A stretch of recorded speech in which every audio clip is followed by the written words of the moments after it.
Hi guys, Crafting Redstone here, and today we're going to be having another look at a redstone contraption.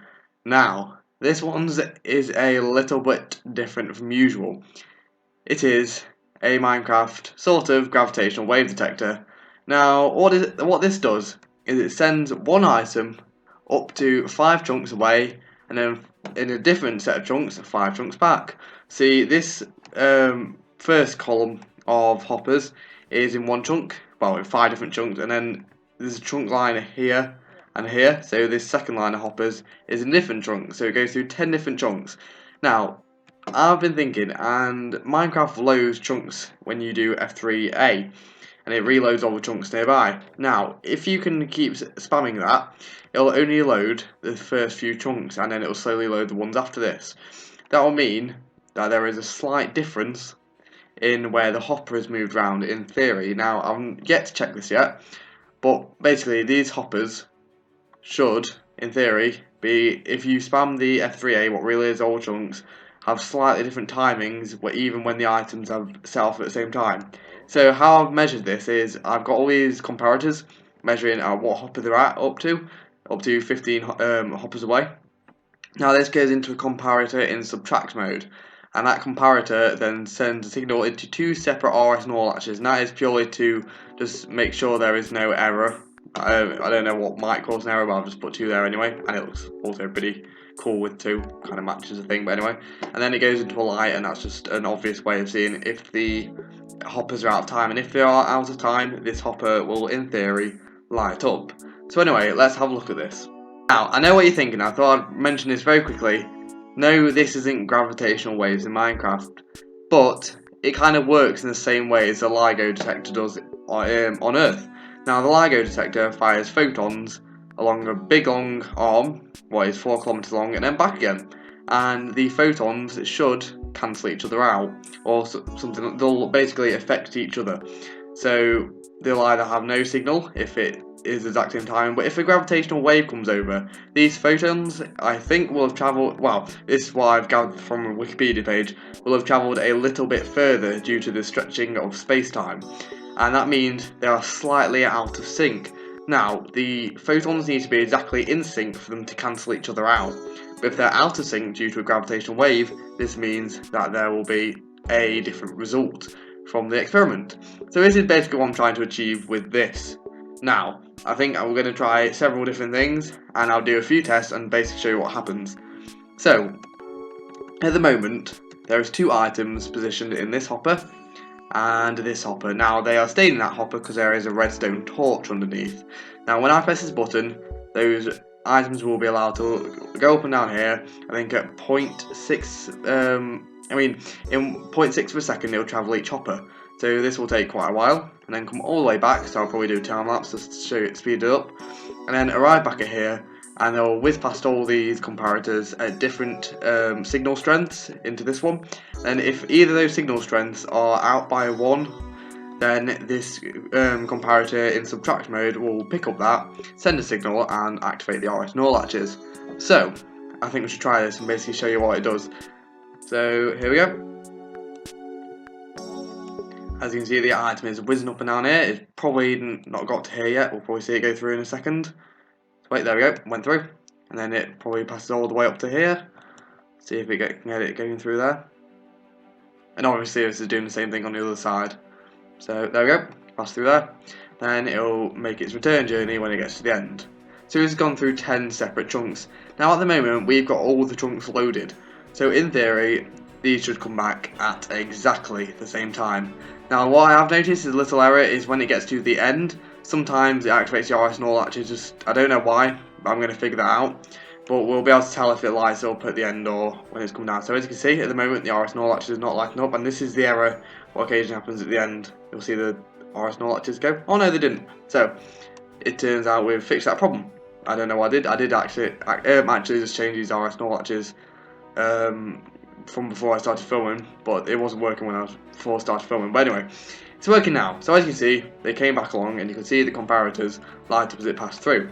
Now, what happens I'll just demonstrate the stone is back in here now. What happens if we press this button and go over to the other side really quickly, quite far away, just so it's almost out of render view, and start spamming F3A. So you can see we are kind of loading the chunks, and we're just going to repeat this for 30, oh well, probably not 30 seconds, but about 5 seconds. So anyway, I think that will do. We're going to go back along here, and hopefully that would change the hopper positions from this line to this line, and we should be able to see if it's interfered with, if pressing F3A has interfered with the hoppers and the items. So any second now you'll see the items hopefully come back. There we go.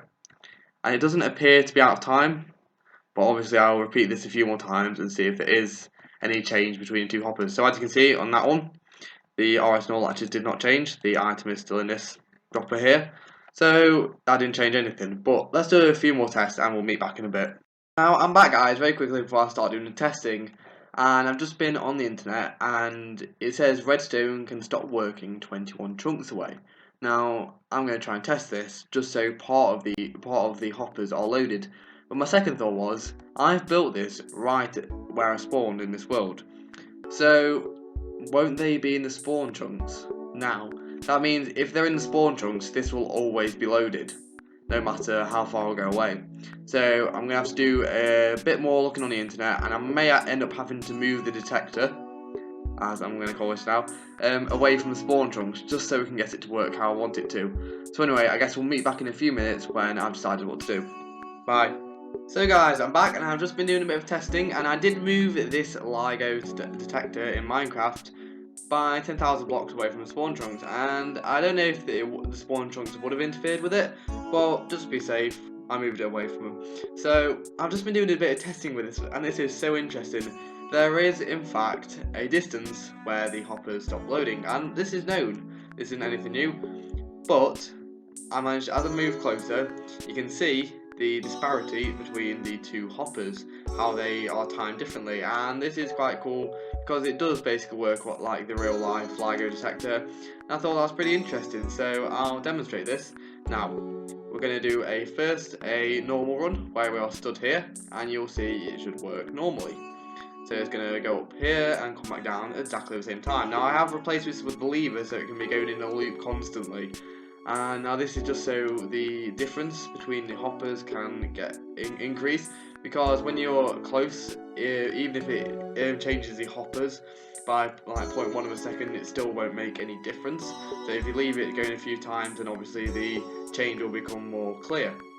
So in a minute we're going to teleport 500 blocks that way, and then slowly run our way back to here. Now this will mean that these hoppers get loaded before these hoppers, and then that is where you'll be able to see that there is a difference between the two hoppers, and it becomes very clear. So now, as I said, we're going to teleport 500 blocks this way, and then slowly make our way back to the main LIGO detector. Now I hope this is the right way, otherwise this is not going to be too good. So hopefully soonish we should see the LIGO detector, and there it is, it's over there. So now we move closer into it, we can see the detector. Now hopefully in a second the items will come back and you will be able to see a clear difference between the two detectors. Now if it hasn't worked the first time, we're just going to repeat it so the difference can get bigger, and then it'll become more and more clear. So as you can see, this one on the right has come way before the other one, and as you can see it has turned on the RS null latches. So there is a big difference between the two detectors and how you move closer and it reloads the hoppers. So I thought that's pretty interesting. I mean, it's not like the most crazy thing ever. It is known that, you know, hoppers stop working after a certain distance, but I just thought it was a cool thing. So anyway, if you do want to try this on your Minecraft, you just build a big line of hoppers in different chunks, and then a big line of comparison repeaters, and then have a line of redstone as more comparison, and then have a redstone on subtract mode, so it means that any difference will show up on the and produce a redstone output, as we can probably whack a light here.